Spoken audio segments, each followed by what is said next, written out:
Hey folks, today we're going to do a computer updates video for the month of January, and oh boy, I got lots of stories to tell. This is going to be a long one, guys, so get some popcorn and a glass of juice or something and sit down and enjoy. So, where do I start? Well, you guys remember that ViewSonic monitor I got for Christmas, right? Well, that's been an interesting saga. You can see the monitor I have right there now is my backup display and isn't the monitor that I got for Christmas. Well, I went through two of them and both of them had dead pixels. So we sent both of those back. Got a refund. Tried a Dell Ultra Sharp display that I later found out was a 2015 model, and that one also had a problem with a pixel. So it's been an absolute nightmare as far as monitors go. In between all that, I was using a Dell 1080p display. This one, in fact, that my mother used to use with her Mac Mini. And that display caused me extreme eye strain, like really, really bad eye strain after about a week of using it. So I had to buy this monitor as a backup monitor because eye strain on a backup monitor is not good when you have to live with something like that for a while. So I went to Best Buy and physically looked at monitors and settled on this Lenovo 24-inch 1440p display. And this will be a good backup monitor. It'll also be a good extra monitor, just because it's a really beautiful display. So I've been using that for the moment. And what's kind of neat about it is that it uses a ThinkPad power brick for the display. That's kind of neat. So that's been my backup monitor. I'm not the hugest fan of 1440p at 24-inch, I have to be honest, but you know what? It does the job fairly well. It's kind of grown on me. However, the fact that I have to scale is not the greatest, because in Linux, on the Mate desktop, scaling isn't enabled yet. So I've mostly been using my Windows PC.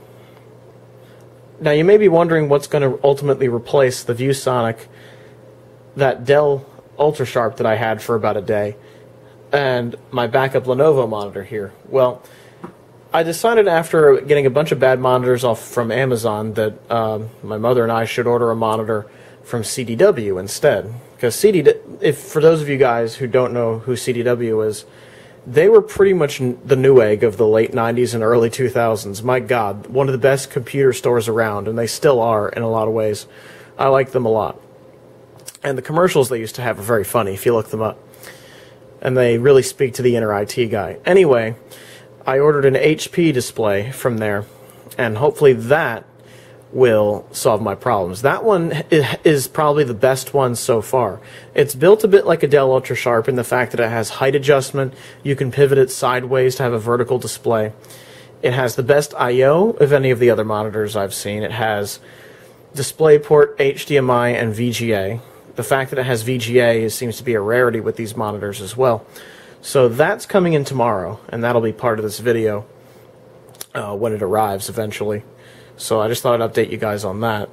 That HP monitor arrives tomorrow, and I'll slip it into the video. I'm not sure if I'll slip it in here or at another point in the video, but I guess towards the end of the video I'll update you guys on how good that monitor is. So stay tuned for that. The other thing I want to talk about is graphics cards. Hoo boy! Buying a graphics card in January is not a fun experience, and I've been doing that. So you may have noticed, due to a combination of things, the graphics card market has exploded and prices are through the roof. Now that's for two reasons. That's because of the cryptocurrency mining boom, and because of GDDR5 and HBM2 memory shortages. That has driven prices through the roof, especially for AMD. But this January, I've noticed that NVIDIA was the one now that was getting crazy prices. You know, like $1,500 for like a 1080 Ti, things like that. The prices are insane. So I decided that I would sell my 1050 Ti because it became very valuable all of a sudden. I managed to sell it for like $200 and buy an RX 560 for $150. So I still basically made money on it. And that's pretty cool. So I sat on that in my Windows PC for a while, all while this monitor fiasco was going on. And eventually, at a Micro Center, I managed to find some AMD RX 570s and 580s for a reasonable price, considering what the street price of these cards are. Still above MSRP, but I wouldn't call it a total ripoff. I would just call it high pricing for the time. So I was at Micro Center and I saw some RX 570s and 580s, and originally I was shooting for a 570 because all I really wanted was a little bit more power and some more memory bandwidth. But then I thought to myself, relating back to this monitor thing, I have a 1440p display now. I should probably beef up in the graphics department a little bit more, especially when it comes to VRAM, because games are only going to use more as time goes on, and especially if you up your resolution, 4 gigs is not going to be enough at some point. So I ended up getting the RX 580 as a result of that, which has the 8 gigs of video RAM. Now,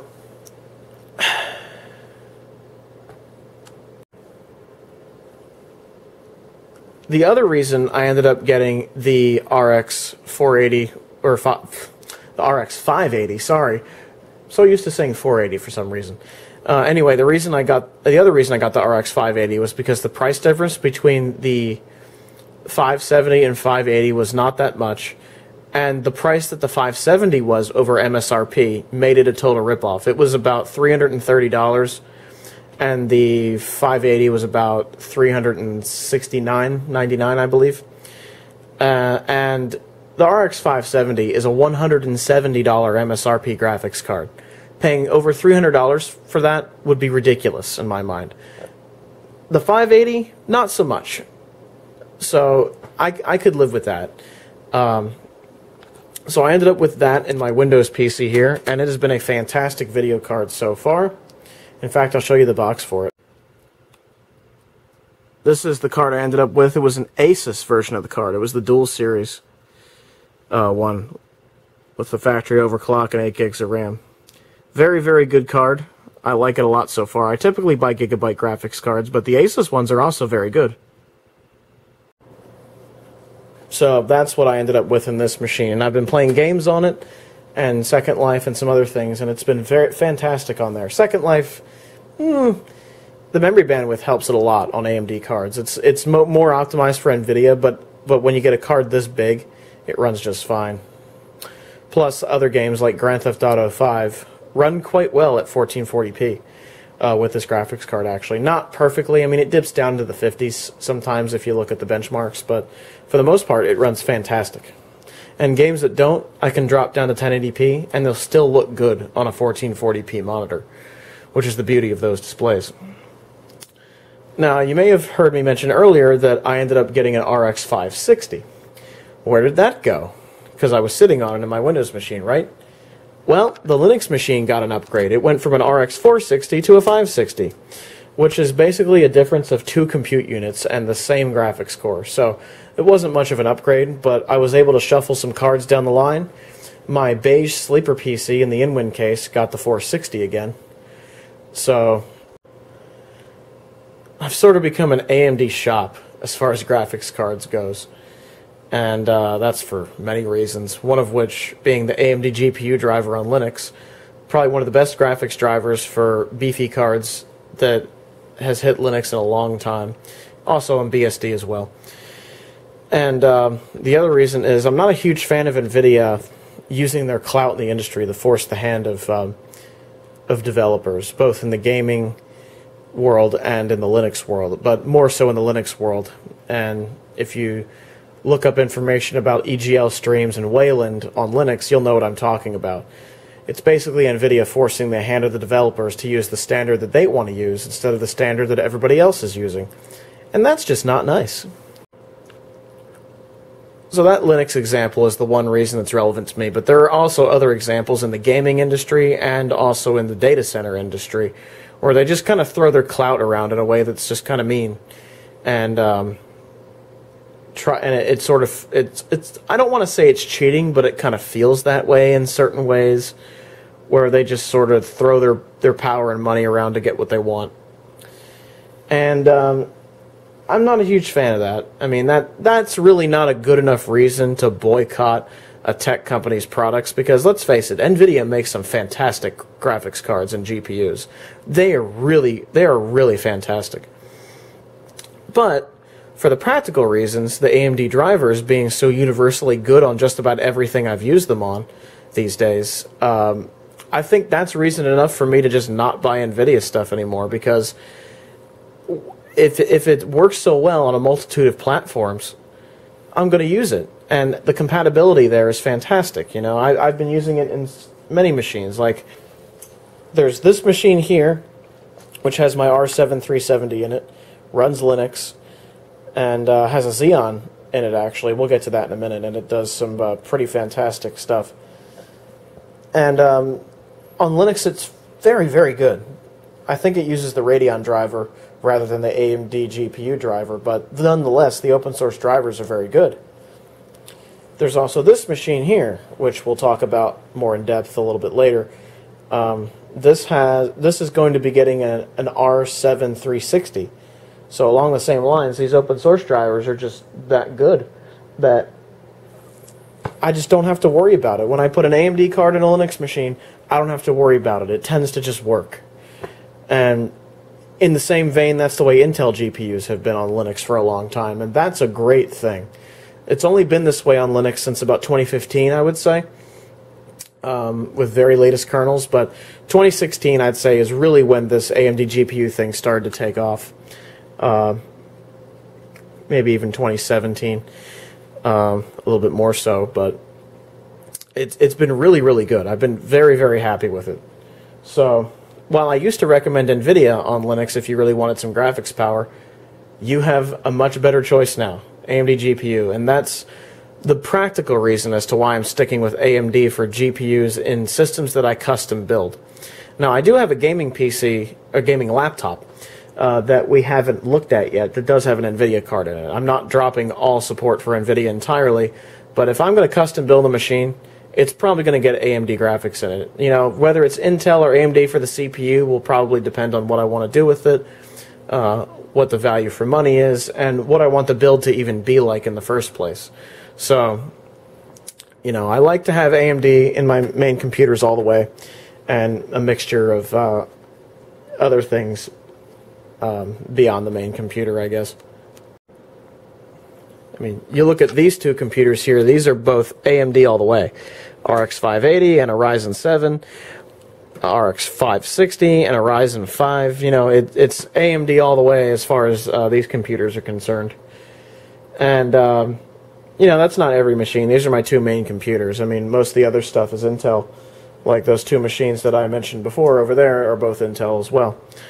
So, you know, I'm definitely favoring AMD a little bit more these days on the CPU front and on the GPU front, but more predominantly on the GPU front now because of the way the drivers work. It's been pretty fantastic so far. So to sum that all up, AMD has very good driver support on Windows and Linux now, so I really don't have a reason to buy NVIDIA if I want to reuse these cards elsewhere. And when I reuse cards, it's typically with Linux. So that's the main reason I'm going with AMD cards from now on in my custom-built PCs.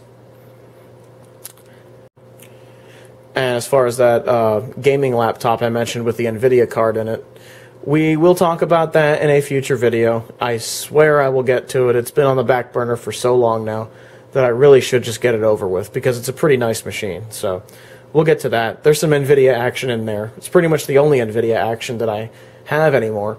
So we might as well make light of it. Well, there's some NVIDIA action in this Inspiron, but that's a GeForce 2 Go. That's not exactly powerful anymore, but I digress. So that's what's been going on with the main PC. I had a GPU. I've been going mostly AMD GPU in my custom builds, even in these two and among others as well. I have a monitor upgrade coming tomorrow for a 1440p display, hopefully to end this saga of bad pixels and monitors once and for all with HP. Hopefully HP doesn't let me down. If HP does, then I'll get the bigger version of this Lenovo display and call it a day, I guess. But like I said, later in the video, I'll show you the HP monitor, you know, setup and everything, just so you can see what it looks like. It'll be a similar color scheme, so, you know, there you go. So, what other computing news do I have to tell you? Let's get to it. Well, one we should talk about is this build here, in this Deepcool case. Some of you guys have been watching for a while might remember this case. This is the computer that I stashed in my parents' basement for when I stay over, so I can get online and have some real graphics power on a desktop and everything. I can just leave it there, and when I stay over, I can just use that. And it works out pretty great. That's what this used to be. The guts of this are being sold to a friend of mine. So, you know, it was an i5 2500S and a Gigabyte H61 motherboard. Well, that's changed to an Asus H55 platform. That's that Asus board that you guys have seen so many times in other videos. It used to be in one of my servers at one point. I put a Xeon X3440 in it, 8 gigs of RAM, my Gigabyte AMD Radeon R7 2 gigabyte version in there. And it's been a very fantastic computer so far. It has Solus Linux on it with a Mate desktop, and it runs everything great. So this is basically a spare machine to me now. I call this the blue box, because the motherboard has blue accents, the case has blue accents on the front that really aren't that visible on this camera because the lighting's so bad in here at the moment. But I swear it's there. So that's one thing I've done with this machine. The machine that's going to go back into my parents' house is this guy here. Now, this is an Antec 900 case, given to me by a buddy of mine, SOCOM Seal 93. Thanks, dude. This case is pretty cool. I didn't really have to do much to this case. It came with a busted motherboard in it. I mean, the board still worked, it posted and everything, but the PCIe X16 slot's plastic guide had been ripped out somehow. I'm guessing by a heavy graphics card, just loosening it over time, or maybe forgetting to remove the tab or whatever in the back of the graphics slot and just kind of ripping the whole thing out. These things happen in computer building. And, yeah, it was just bare pins.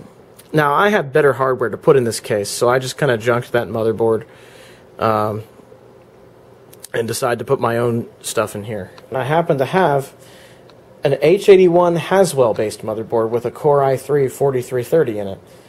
And I stuck that in this machine, so it's literally a little tiny ITX motherboard in this really big gaming case. It's really funny to look at.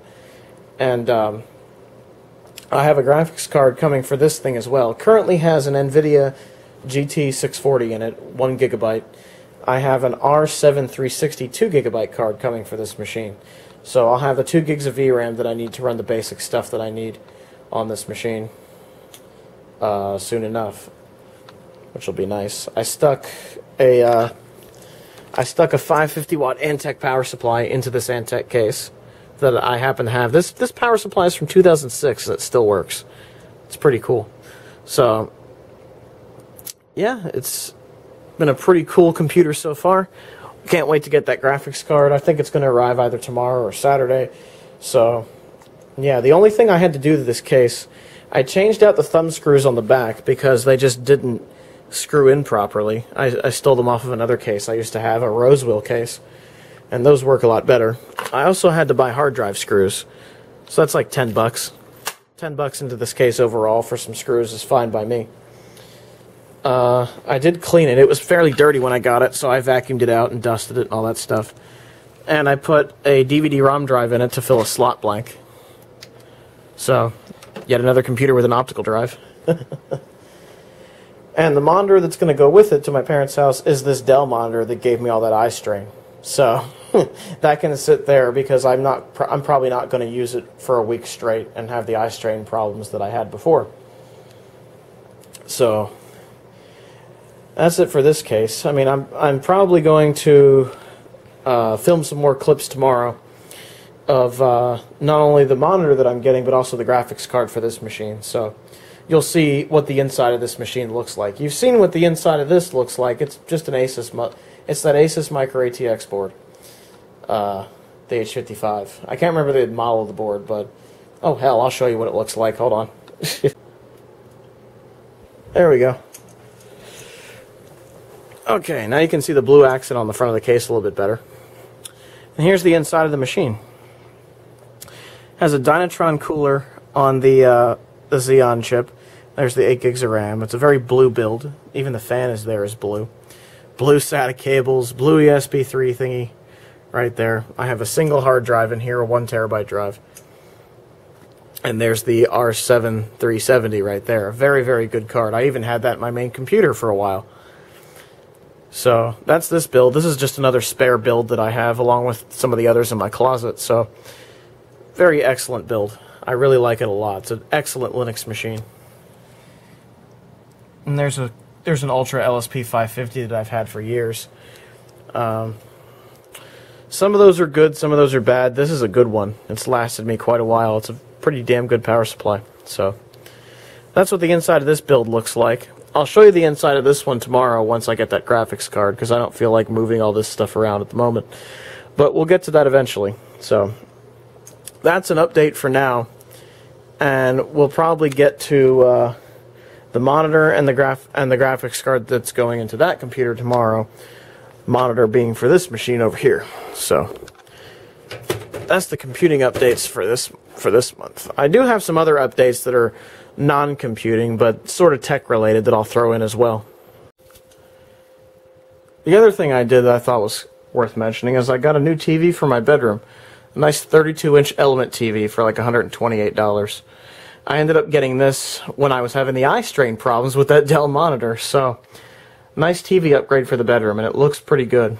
Beats the hell out of that 19 or 20-inch TV that I used to have in here when I first moved in. So now I have a respectable TV in here, and it's much nicer. And of course, the Roku is off at an angle there. Whoops. Anyway, yeah, upgraded the TV. There you go. So that's most of what I can talk about today. So tomorrow, I'll hopefully get the monitor and the graphics card, and we'll wrap this video up then. So stay tuned, my friends. There's one big event that I didn't mention. My ThinkPad T61 used to sit in this very spot. Now you might ask why it's gone. Well, the Ethernet died in it. Yeah, of all things, a ThinkPad. The Ethernet died in the ThinkPad. And once the Ethernet goes, that usually means that the chipset itself has a problem, and it's only a matter of time before the computer starts to just break down. And I use Ethernet where this computer is, so I kind of needed a computer with Ethernet to work properly. So I typically use this computer to run this headset so I can talk on things like TeamSpeak and walk around my apartment and do stuff like cooking and whatever. And I usually have a fairly old or low-end computer do headset duty because it really doesn't need much to run. And because this is an RF headset, I like to keep this sort of in a central location, which is on my bookshelf here. And what computer did I choose to replace the T61? A computer that should have died a long time ago. This Compaq CQ61. I don't know how this thing is still living, but it has an AMD CPU and AMD graphics. It's running Linux, of course. It has my 80 gig SSD in it, and it does very well as a headset computer. It's also good for randomly looking things up while I'm running around the house. Like if I need to pull up a motherboard manual, let's say I'm working on a computer down here, I can pull up a motherboard manual on here and look at it real quick and then go back down to working on the computer. So it's nice to have this computer just kind of sitting here for that purpose. But that's really not normally what I would use it for. That's just a use case scenario. It typically sits here and does headset duty so that I don't get interference when I go into the other room. So this computer, I'm surprised it's still living because it's of an era where, computers used to just melt and cook themselves. But this one wasn't pushed too hard in its life. I'm not pushing it too hard, so it's living on like a trooper. So I thought I'd mention that. I had a ThinkPad die before a Compaq CQ61 died. It's opposite day. I don't know. But anyway, we'll catch up tomorrow once the monitor and graphics card get here. I see a big box that says HP on it. What could this be? Oh, my new monitor. Whoa. Let's not zoom in all the way and make everybody sick. So yeah, I got my replacement monitor. This saga of crap has finally ended. And compared to the 24-inch monitor that was sitting on my desk in the earlier part of this video, you might notice just how perfect this is for this Cove, just like the ViewSonic was. It's the perfect size for 1440p in my opinion. You know, 27, maybe up to 32 inches. I think somebody in my comments on the last Computer Updates video mentioned that even at 32 it really wasn't good enough for them. But for me, 27 inches is more than good enough, especially since I can barely fit my the left speaker in my setup there by that monitor. This monitor so far has 0 dead or stuck pixels. It looks just fine. I turned the contrast and the brightness down to about 50%. Didn't really have to do much else. Now the monitor doesn't scale at all. I can see everything just fine with 0% scaling, and that's ideal for me. I like that. So that's a small update to this whole saga. So yeah, HP monitor is a go. The I/O on this monitor is the best of any I've ever had that's this high-end. 1440p, 27 inches, DisplayPort, HDMI, and VGA. Yes, this has VGA on it, so what I've done is I have 2 servers down here, and sometimes I need to put a head on them to do a thing or two. Well, I have both those servers plugged into this KVM switch that I got from the Nostalgia Mall maybe a year or 2 ago, I forget when. And I have the VGA connector hooked up to this monitor here. So now I can use the HP monitor as a head for those 2 servers without having to keep a monitor over here anymore. So this Acer monitor that I used to use for that is going to be put in storage now, which is nice because, let's face it, I have a nice stereo setup and a filing cabinet and stuff here, and that monitor just looks out of place and stupid there. So definitely a nice improvement. So cool beans, man. So that's the saga ended. I have an HP monitor now, and it's built better than any Dell UltraSharp I've ever used before. The stand is solid, heavy, and fantastic. So, good stuff. I also got the graphics card in for this system, as you can see right there. That is one of these guys. A Gigabyte Radeon R7 360. This thing actually takes an external power connector, as you can see. I was kind of surprised that it did. So that's replaced the GT640 that was in this machine. The GT640 on the open source driver tends to get a lot of tearing. Even with compositing on and G-Sync on. G-Sync? V-Sync on. V-Sync. It still gets tearing in the open source driver, and I don't want to use the proprietary one on Linux just because the way the drivers work with NVIDIA, as I've said earlier in this video, is pretty janky on Linux. I don't like it. Plus all the rest of the issues I have with them. So this card is actually a better card anyway.